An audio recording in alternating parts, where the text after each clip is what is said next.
제일 많은 게 이거죠. 반드시 들어가는 항목이 있죠. 장점, 단점. 초소, 단.これなんて書いてある？なんて書いてある？これ赤い。青ですね。で、ここも、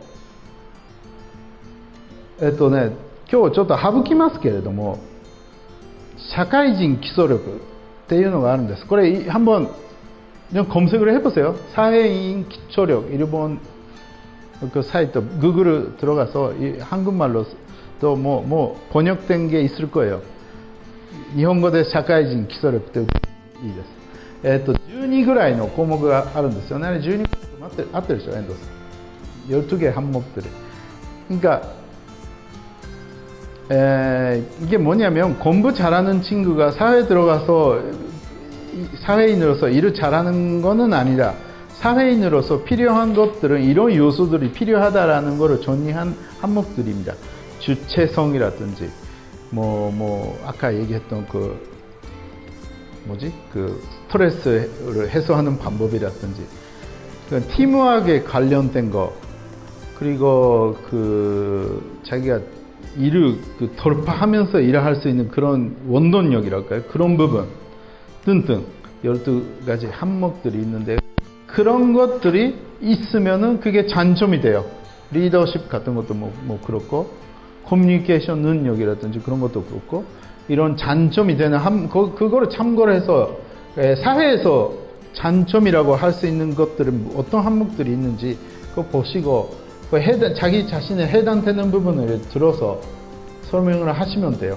여기는 챌린지 정신이 있다라고 이 친구는 썼는데 그게 그러면 구체적으로는 아까도 말씀드렸습니다만은 구체적인 에피소드가 반드시 들어가야 돼요. 자기 자신의 경험담이 반드시 들어가야 됩니다.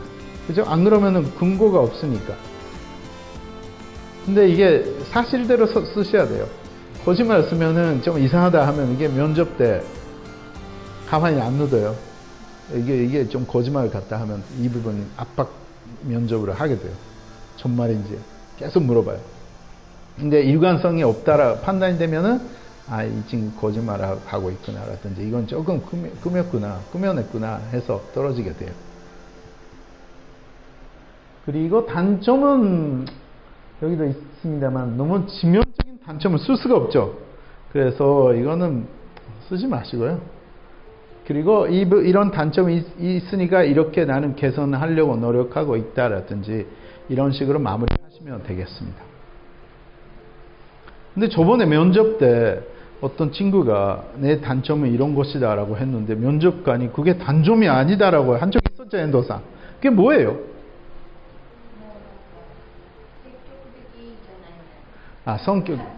성격이 적극적이지 않고なんて言うんだっけ恥ずかしがるってなんだっけ부끄러움 탄다라고 그러죠.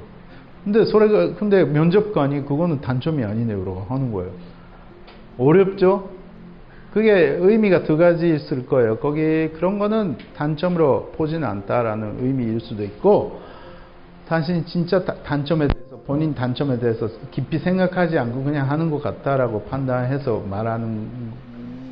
말할 수도 있고 둘 중에 하나일 건데 아무튼 이런 것도 깊이 생각하지 않으면 진짜 어렵습니다.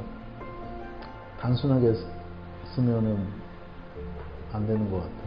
자, 이 부분 수정을 해서 이쪽은 자기 가치관에 대해서 꿈이나 목표에 대해서 이쪽은 자기 경험에 대해서 어필을 할 수 있는 내용 들어가야 되는데 좀 어렵죠. 이런 거 어려운데 이거 써야 돼요.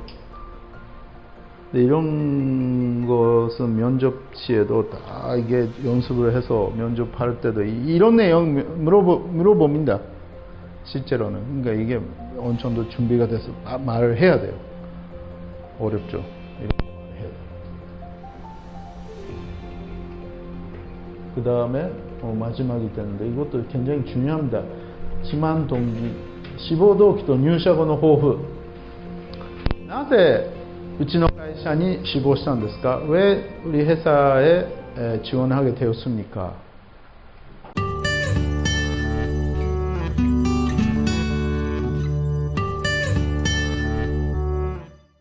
この志望動機のちょっと構成の仕方, 구성 방법에 대해서 조금 정리해봤습니다. 근데 단신 기업으로 왜 내가 선택을 하게 됐는지에 대한 합리적인 이유가 제시돼야 되고, 그 다음에 그 선택한 이유는 내가 이러한 스킬, 내가 이러한 능력을 발휘할 수 있을 것 같다라는 내용이 들어가면 좋겠고, 마무리로서는入社後の 포부가 들어가죠. 나는 들어가면 이런 거 할 거다. 그러니까 시키는 대로 열심히 하겠다. 이거 좀 안 돼요. 자, 그러면 이거를 어떻게 정리할 것이냐라는 거 마지막으로 생각을 해보겠습니다. 일단은 첫 번째 선택하는 이유에 대해서 그 기업의 매력이나 공감을 할 수 있는 부분을 찾으셔야 돼요. 그러니까 홈페이지 보고 그 기업이 어떤 기업인지 여러 가지 보세요. 그리고 그걸 보고 그 특징을 찾는 건데, 다른 비슷한 기업 경쟁사가 있죠. 경쟁사에 비교하면 이런 부분이 나한테는 매력적이었다라든지 이런 관점을 가지고 있다라는 건 나는 찾았다라든지. 그리고 홈페이지 보면은 그 경영자 CEO의 메시지가 있죠. 나는 이런 경영 이념을 가지고 있습니다라는. 이것도 잘 읽으세요. 나는 그 부분에 공감했습니다. 뭐 이런 거 좋아요. 그리고 앞으로 경영은 이렇게 할 거다. 사업은 이렇게 확장할 거다. 예를 들어서 아시아의 비즈니스를 전개할 것이다 하면은 얘기할 수 있죠. 나는 한국 사람이니까 여기에 도움을 줄 수 있는 인재가 될 것이다 라는 식으로 말이 되잖아요. 이런 것도 잡아도 되고요. 그리고 상품이나 서비스에 대한 매력, 그 회사가 하고 있는 그거를 연구해서 나는 그 상품 좋아요. 그런 서비스 정말 좋습니다. 나는 그런 거 마음에 듭니다. 그런 걸 내가 만들고 싶고 내가 하고 싶습니다. 뭐 이런 것도 좋습니다. 근데 하고 싶고 내가 해보고 싶다라고 하는 것이 계속 이력서에서 쓰여졌던 그런 경험이나 스킬하고 맞아 떨어지면 더 좋고, 나는 그런 거 준비된 사람이니까 일본어 이렇게 공부했고 한국인으로서 일본을 공부했기 때문에 이런 서비스를 이런 사업을 전개할 때는 내가 딱 적합한 인재가 되지 않냐, 뭐 이런 식으로 설득하는 거죠. IT면 IT대로 그런 포인트를 좀 찾아야 돼. 나야만이 그거 할 수 있다. 나는 정말 그거 하는데 딱 적합한 인재다라는 걸 찾아야 돼. 그 포인트를. 예. 그리고 마지막으로, 그러면은 그 회사에 들어가면은 어떤 인물이 되겠다, 어떤 역할을 하겠다 라는 것도 들어가야 돼요. 좀 이런 것도 뭐 말해야 돼요. 단순히 기사에 들어가면 원사에入社しましたら多くのプロジェクトを任されるような信頼される人材になりたいと思います。私にその自信はあります。面接の時も면접 때도 그런 말을 할 줄 알아야 되고 이력서에도 들어가야 돼요. 그러니까 근데 그 회사가 어떤 일을 하고 있는지 연구해야 되잖아요. 그래서 기업 연구가 좀 필요하게 됩니다. 물론 정확하게는 알 수 없으니까 정확한 말을 하지 않더라도 또 약간 빗나가도 괜찮아요. 그러나 그런 거를 자기 견해를 정확하게, 그러니까 당당하게 말씀을 드릴 정도로 준비를 하지 않으면, 근데 이게 그 정도로 말했다, 약간 회사의 업무하고 조금 차이가 나니까 좀 약간 엉뚱하게 들렸다 해도 괜찮아요.